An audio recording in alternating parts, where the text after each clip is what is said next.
Olá, eu sou a Laís e junto com a minha colega Maria Fernanda vamos apresentar nosso modelo de gametogênese. Então, nós vamos iniciar o modelo com a espermatogênese. Esse processo se dá no interior das glândulas sexuais ou gônadas, que no sexo masculino são os testículos. Nos testículos são encontrados milhares de tubos finos e enovelados, os tubos seminíferos, onde se localizam os espermatogônios. Na estrutura masculina temos a próstata, que realiza a produção de secreção, formando um diluente para os espermatozoides. Ela também contribui para a motilidade e viabilidade dos espermatozoides.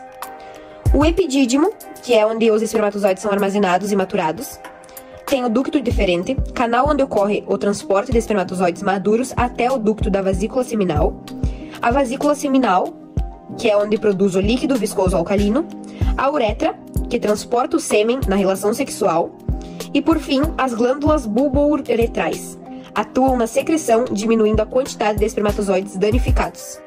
Bom, no primeiro momento tem o período germinativo. As espermatogônias multiplicam-se através de mitoses até a adolescência, período no qual passam a se multiplicar com maior intensidade. A célula germinativa passa por divisão celular formando 4 espermatogônias.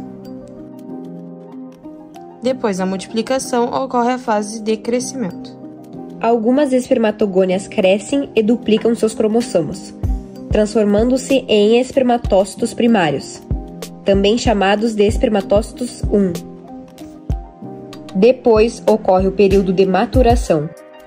Os espermatócitos primários sofrerão meiose, dando origem a 2 células haploide, chamadas de espermatócitos secundários.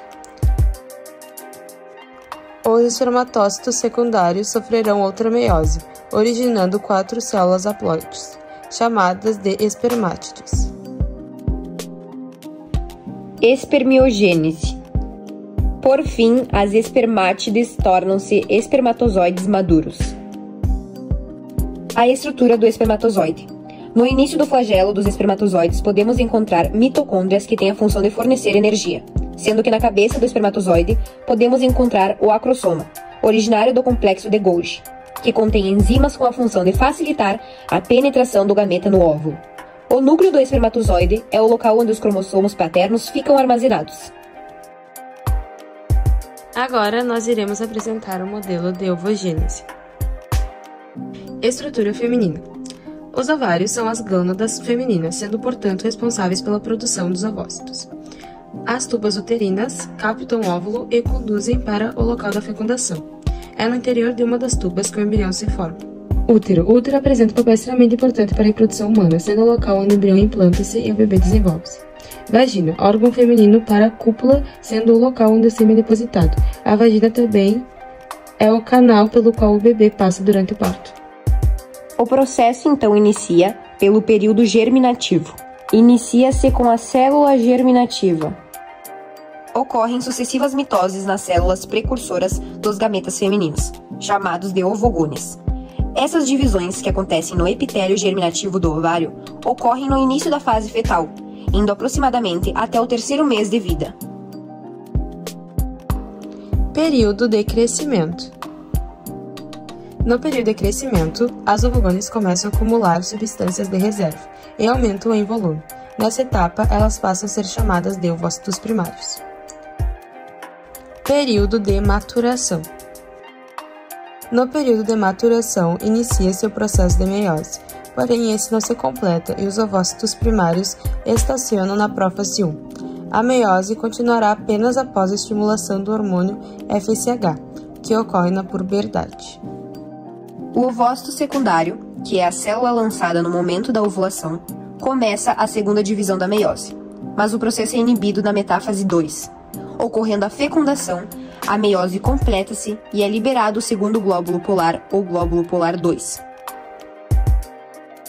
O ciclo ovariano é observado nos ovários e apresenta como um de seus eventos marcantes a liberação do ovócito, ou seja, a ovulação. A cada ciclo, alguns folículos, estrutura que contém o ovócito em desenvolvimento, começam a desenvolver-se. Entretanto, geralmente, apenas um deles atinge a maturidade plena. Atividade hormonal. O hipotálamo, mais especificamente suas células neurosecretoras, produzem e liberam o hormônio liberador de gonadotropina, GnRH, O GnRH atinge o lobo anterior da hipófise, via corrente sanguínea, e estimula a produção de dois hormônios, o hormônio folículo estimulante, FSH, e o hormônio luteinizante, LH. Esses dois hormônios agem sobre os ovários. O FSH estimula o desenvolvimento dos folículos ovarianos e a produção do hormônio estrógeno pelas células foliculares. O LH funciona como gatilho para a ovulação, ou seja, liberação do ovócito secundário, e estimula as células foliculares e o corpo lúteo a produzirem progesterona. Ciclo menstrual. Inicia-se pela fase menstrual, onde há descamação do epitélio uterino. Logo após acontece a fase folicular, que é do dia 1º até o 14º. Fase pré-ovulatória, ou fase proliferativa, na qual os folículos primordiais amadurecem, termina na ovulação. Fase lútea, 14º ao 28º, período entre a ovulação e a próxima menstruação. Corpo lúteo produz progesterona e ajuda na preparação do endométrio, preparando para a gravidez.